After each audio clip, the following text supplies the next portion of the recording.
Hello बच्चों, स्वागत है आपका हमारे YouTube चैनल टीचिंग एक्सपर्ट में। बच्चों, आज हम फिजिक्स का एक नया चैप्टर स्टार्ट करने जा रहे हैं और काफ़ी इंपॉर्टेंट चैप्टर है बच्चों, चैप्टर नंबर 5। अब मेरी बात सुने पहले आप 2 मिनट। चैप्टर नंबर 1, 2, 3, 4 जो स्टार्टिंग के हमारे 4 चैप्टर हैं उनकी एक यूनिट है और वो चारों 7 नंबर के हैं। उस यूनिट को मैं साइड करते हुए अब मैं बात करता हूं, जो भी क्वेश्चन बच गए हैं उनको हम अगली वीडियो में देख लेंगे या क्लास ऑन होगी तब देख लेंगे। कोर्स को आगे बढ़ाते हैं बच्चों, और मैं बात करता हूं चैप्टर नंबर 5 की। चैप्टर नंबर 5 की, ठीक है ना। सुनिए, काफी इंपॉर्टेंट और मजेदार चैप्टर है। थोड़ा लंबा जरूर है, बाकी इंटरेस्टिंग चैप्टर बहुत ज्यादा है। स्टार्ट करते हैं बच्चों। सबसे जो पहली हेडिंग होगी हमारी इस चैप्टर में बच्चों, वो होगी इलेक्ट्रिक करंट। क्या होगी बच्चों? Electric current. तो इलेक्ट्रिक करंट तो आप बहुत छोटी क्लासों से ही पढ़ते आ रहे हो। आपने 10th क्लास में भी इलेक्ट्रिक करंट के बारे में पढ़ा है, तो ज्यादा चर्चा हम इस पर करने वाले नहीं है। इलेक्ट्रिक करंट का आप सिंबल जानते हो बच्चों, आई होता है, और फॉर्मूला आपने पढ़ा होगा I is equal to Q upon T। Formula क्या पढ़ा है आपने? I is equal to Q upon T। और बच्चों मैं आपको एक बात बता दूं कि अगर कहीं भी टाइम से डिवाइड हो जाए तो उसको रेट करके हम बोलते हैं, रेट। अगर मैं करंट की डेफिनेशन बोलनी हो तो the rate of flow of charge, rate of flow of charge, किसी कंडक्टर में से चार्ज का फ्लो किस तरीके से हो रहा है, वो इलेक्ट्रिक करंट है। तो जो इलेक्ट्रिक करंट की जो डेफिनेशन है, इलेक्ट्रिक करंट की जो डेफिनेशन है वो है the rate of charge flow, charge flow is called electric current, electric current. फॉर्मूले की बात करें तो I is equal to Q upon T। बच्चों इसका एक छोटा सा फॉर्मूला आप और भी याद रखिए, I is equal to DQ upon DT। DQ upon DT का मतलब क्या है बच्चों कि अगर Q मतलब चार्ज टाइम के रेस्पेक्ट में एक फंक्शन हो, अगर चार्ज टाइम के रेस्पेक्ट में एक फंक्शन दे दिया जाए और मैं आपसे कहूं कि करंट आप निकालिए, तो आप बच्चों उसका T के रेस्पेक्ट में डिफरेंशिएशन करोगे। क्या करोगे? डिफरेंशिएशन। कैसे? एग्जांपल में हम इस चीज को देखेंगे। चलिए बात करें इसकी यूनिट की। इलेक्ट्रिक करंट की यूनिट क्या होती है बच्चों? एम्पियर। यूनिट क्या होती है? एम्पियर। दूसरी बच्चों इंपॉर्टेंट बात, करंट कैसी फिजिकल क्वांटिटी है? वेक्टर और स्केलर, वेक्टर और स्केलर। तो आप याद रखिएगा बच्चों, जो इलेक्ट्रिक करंट है वो एक स्केलर क्वांटिटी है।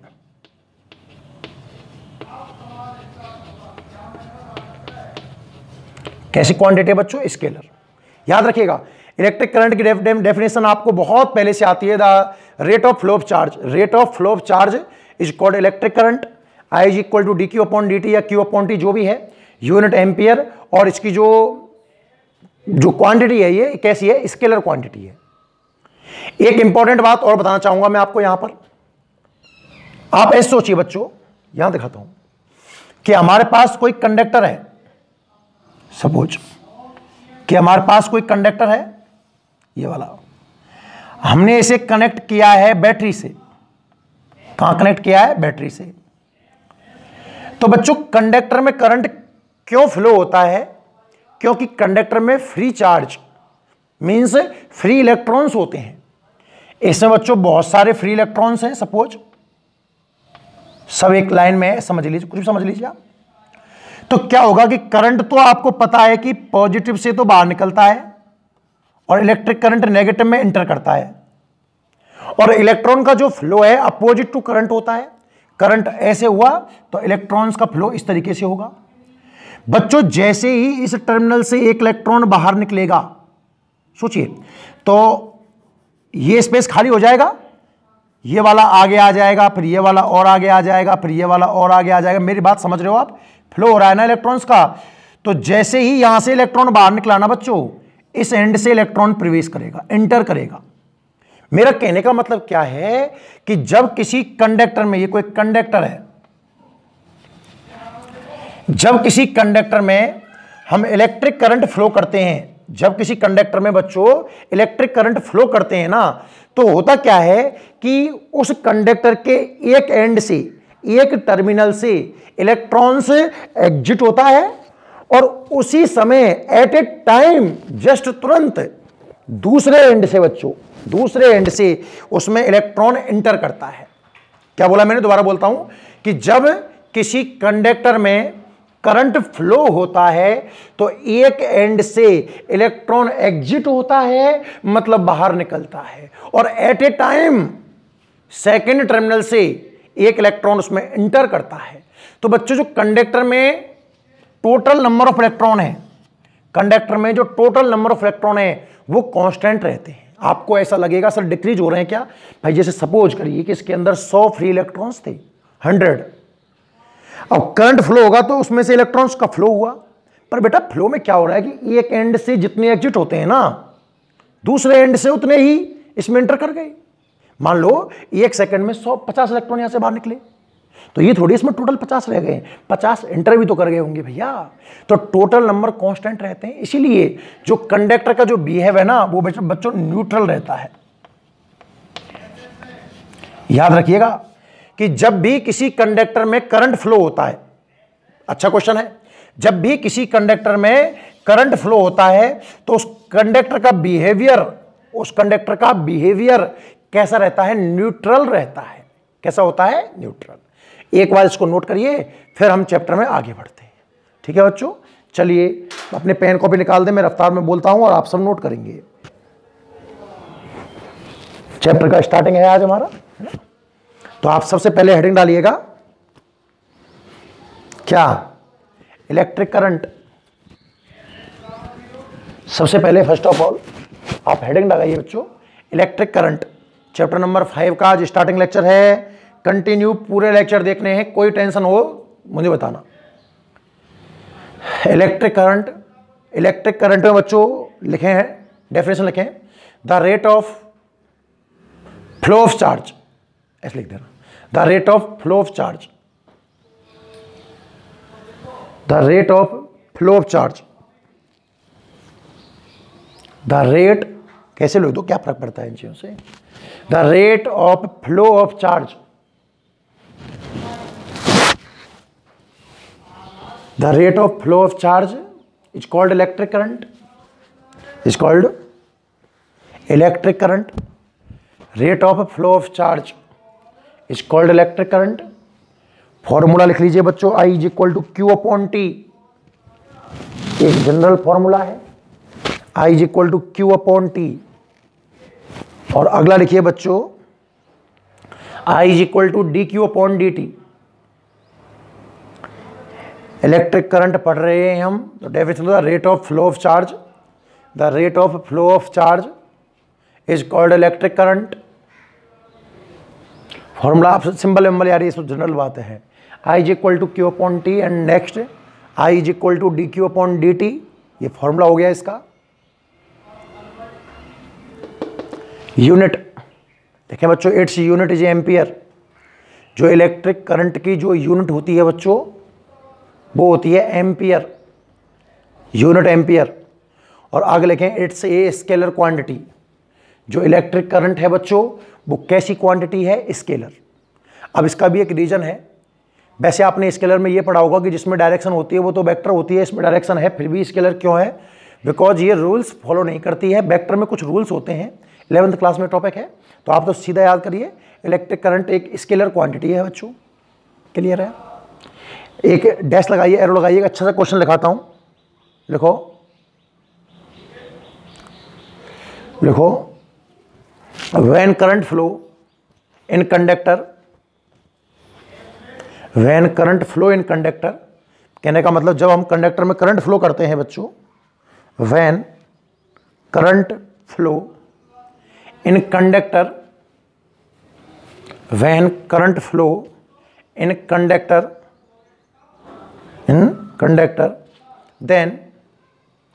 then electron exit from one terminal, then electron exit, बाहर निकलते हैं, electron exit from one terminal and at a time, और उसी समय when current flow in conductor, then electron exit from one terminal and at a time, at a time, at a time, उसी समय बच्चों उतने ही इलेक्ट्रॉन जितने बाहर निकले हैं ना, सेम नंबर में इलेक्ट्रॉन एंटर भी करेंगे, है ना। तो at a time, at a time electron enter from other terminal at same amount, at a time electron enter from other terminal, at a time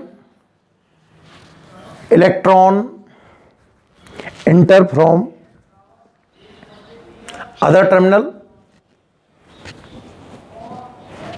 in same amount, in same amount, so total number of electron, so total number of electron remain constant, so total number of electron remain constant। आप समझ गए होंगे, when current flow in a conductor, then electron exit from one terminal at a time, electron enter from other terminal at same amount, so total electron remain constant means, इसका मतलब क्या है बच्चों। अब देखो आपको पता है कि जब भी हम इलेक्ट्रॉन चेंज करते हैं तभी तो चार्ज आता है, फर्स्ट चैप्टर में पढ़ा है ना आपने। अब इलेक्ट्रॉन्स चेंज नहीं हो रहे हैं तो चार्ज नहीं आएगा, मतलब बॉडी न्यूट्रल रहेगी। मीन्स कंडक्टर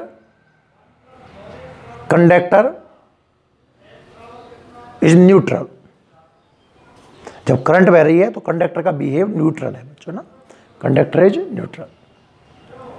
कहानी समझ में आई यहां तक सबको, ठीक है। तो ये था हमारी पहली हेडिंग, एक छोटी सी इलेक्ट्रिक करंट। इसमें जो नई बात समझने वाली है वो यही है खाली कि जब किसी कंडक्टर में हम करंट फ्लो करते हैं बच्चों, जब हम किसी कंडक्टर में करंट फ्लो करते हैं तो उसमें उसका जो बिहेवियर है वो न्यूट्रल रहता है, क्योंकि उसमें total number of electron change नहीं होते हैं, क्योंकि एक टर्मिनल से जितने बाहर निकलते हैं दूसरे से उतने ही इसमें एंटर कर जाते हैं। क्लियर है, समझ में आ गया होगा। एक छोटी सी हेडिंग और लिखिए आप, चार्ज कैरियर। चार्ज कैरियर्स लिख दो। अब मैं समझिए, एक मिनट समझ लीजिए फिर लिख लेना आराम से कि चार्ज कैरियर्स होते क्या हैं।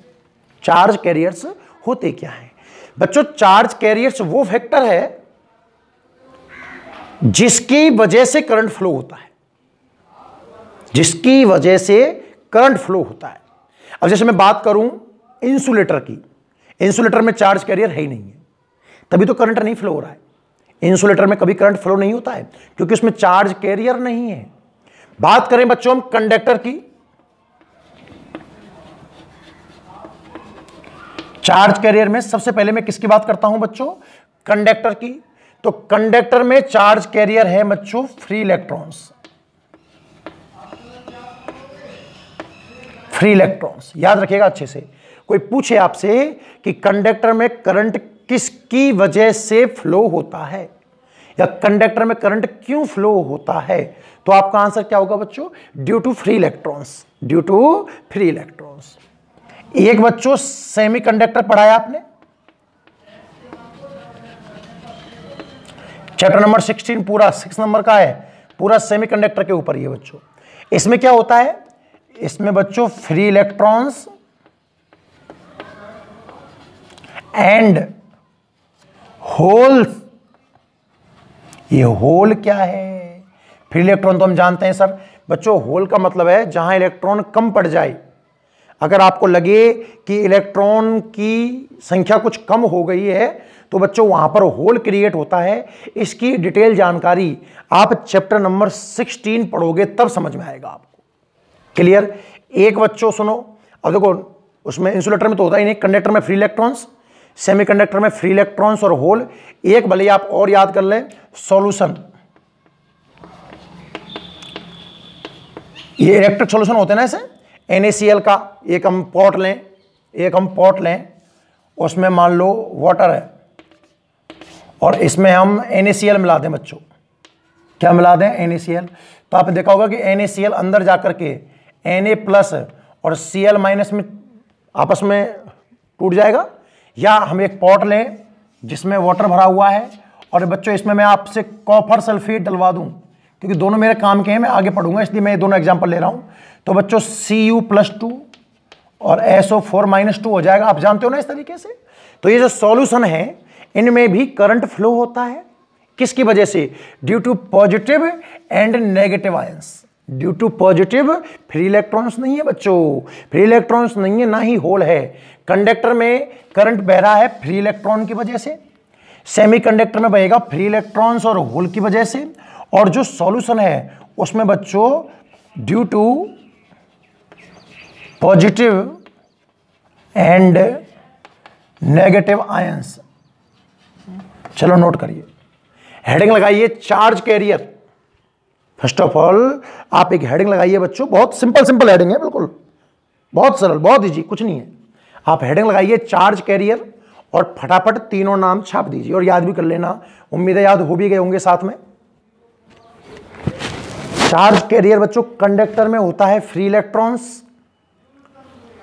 सेमीकंडक्टर में होता है बच्चों फ्री इलेक्ट्रॉन्स और होल, और जो सॉल्यूशन होता है हमारा उसमें बच्चों पॉजिटिव और नेगेटिव आयंस, पॉजिटिव और नेगेटिव आयंस। तो बच्चों समझ में आ रहा होगा आपको, बढ़िया है ना, ठीक है। चलिए दो हेडिंग, नेक्स्ट आप हेडिंग बनाइए current density.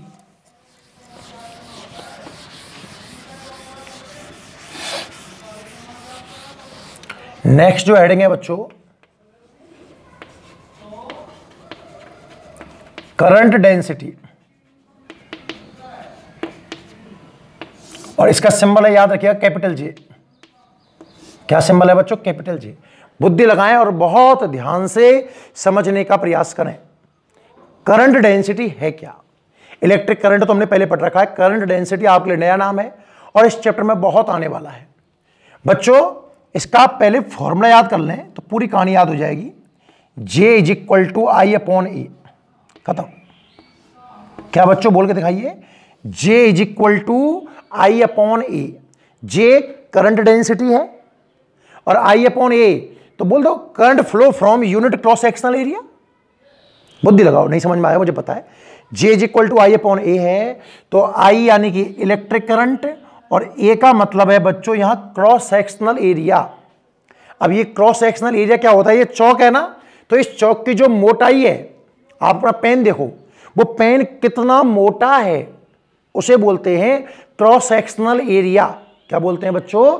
Cross sectional area. क्या बोलते हैं बच्चों? Cross sectional area. तो अगर मैं क्रॉस सेक्शनल एरिया यूनिट ले लूं, अगर आप इस फॉर्मूले में A की वैल्यू 1 पुट कर दो तो क्या J की वैल्यू I आ जाएगी? मतलब यूनिट क्रॉस सेक्शनल एरिया से जो करंट फ्लो हो रहा है वही करंट डेंसिटी है। तो मैं अगर डेफिनेशन लिखना चाहूं इसकी तो आप लिखेंगे current flow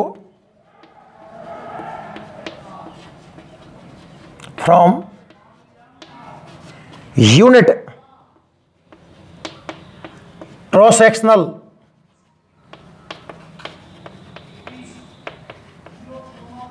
area, current flow from unit cross sectional area is called क्या? Current density. Called current density. कहानी समझ में आई कि जो यूनिट क्रॉस सेक्शन एरिया है हमारा, जो यूनिट क्रॉस सेक्शनल एरिया है उससे कितना करंट फ्लो होता है, उससे कितना करंट जा रहा है या कितना करंट गुजर रहा है, इस चीज को हम बोलते हैं बच्चों क्या? Current density. क्या बोलते हैं? Current density. करंट डेंसिटी किसे कहते हैं? यूनिट क्रॉस सेक्शनल एरिया से जो करंट फ्लो होता है उसे हम करंट डेंसिटी कहते हैं। फॉर्मूला याद रखिए, J is equal to I upon A. Important बात इसकी यूनिट की है, एग्जाम में आई हुई है बच्चों। क्वेश्चन था कि जो करंट डेंसिटी है उसकी एसआई यूनिट क्या है? एसआई या एम केस एक ही बात है, यूनिट चाहे एसआई बोल दे या ये एम केस पूछ ले, इसकी एक ही यूनिट होगी। क्या होगी बच्चों? देखना, ऊपर तो है इलेक्ट्रिक करंट, और इलेक्ट्रिक करंट की यूनिट क्या होती है? Ampere, ampere, ampere. और नीचे क्रॉस सेक्शनल एरिया, और एरिया की यूनिट क्या होती है? Metre square. नहीं बात समझ में आई क्या? क्रॉस जो करंट डेंसिटी है जे, उसका फॉर्मूला आप याद करें, मैं पूरी कहानी फॉर्मूले सुना दूंगा और ये फॉर्मूला आगे भी केजे काम देगा, तो आप याद करिए J is equal to I upon A, J is equal to I upon A. तो यूनिट क्रॉस सेक्शनल एरिया से पासिंग करंट, जो करंट क्रॉस सेक्शनल एरिया से गुजरता है, बच्चों याद रखना, करंट कहां से गुजरता है? क्रॉस सेक्शनल एरिया से।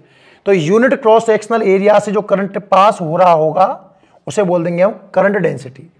करंट फ्लो या करंट पास एक ही बात है, from unit cross sectional area is called current density. Formula J is equal to I upon A, unit हो गई। और बच्चों याद रखिएगा ये वेक्टर क्वांटिटी है। कैसी क्वांटिटी है? Vector.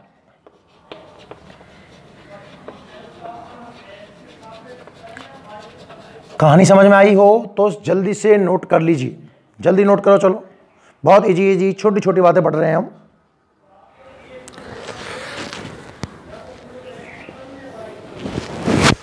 Current density, current density, current flow from unit cross sectional area is called current density. J is equal to I upon A.